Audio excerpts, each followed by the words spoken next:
दुर्बल है भीषण बात्या अशानी। भीषण बात्यारू बात्यार रूप नहीं ओडिशा परिवर्ते एवं आंध्र प्रदेश आड़ को मुहाई बात्या अशानी।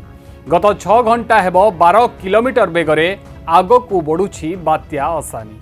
वर्तमान गोपालपुर ठारू दक्षिण दक्षिण पश्चिम दिगरे 540 किलोमीटर और पुरी ठारू 640 किलोमीटर दूर में केन्द्रीभूत रही बात्या। तेबे मछलीपट्टनम ठारू 60 किलोमीटर और काकीनाडा ठारू 180 किलोमीटर दूर में रही बात्या। खूब शीघ्र यह काकीनाडा पाखरे सामान्य स्थलभाग छुई पुणी करिबो दिग परिवर्तन। ओडिशा उपकूल ठारू बहु दूर में अति दुर्बल भावे आग को बढ़िबो बात्या अशानी। तेबे अशानीर प्रभाव में ओडिशार उपकूल समेत अभ्यंतरीण ओडिशा रे अनेक स्थान में प्रबलरू अति प्रबल वर्षा हेबो बोली आकलन करिछि पाणीपाग केन्द्र। कोरापुट, रायगड़ा, गजपति, गंजाम, पुरी, खोर्धा, जगतसिंहपुर और कटक जिला पाई येलो वार्निंग जारी करिछि पाणीपाग केन्द्र। ओडिशार समस्त उपकूल जिला मानकु सतर्कता जारी करा जाइथिबा बेले आंध्र रे प्रबल वर्षा नहीं रेड वार्निंग जारी करा जाइछि।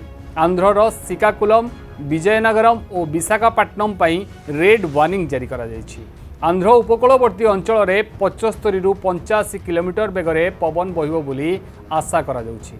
अशानी को दृष्टि रखी आंध्र में विमान सेवा प्रभावित होइछि।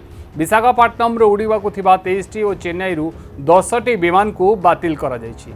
आंध्र में बोर्ड ऑफ इंटरमीडिएट एजुकेशन परीक्षा को स्थगित करा जाइछि।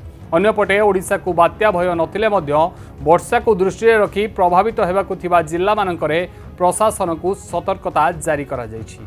मालकानगिरी रे स्थानीय प्रशासन पक्षरु आज सबु स्कूल छुट्टी घोषणा करा जाइछि। Bureau report, news at Odisha.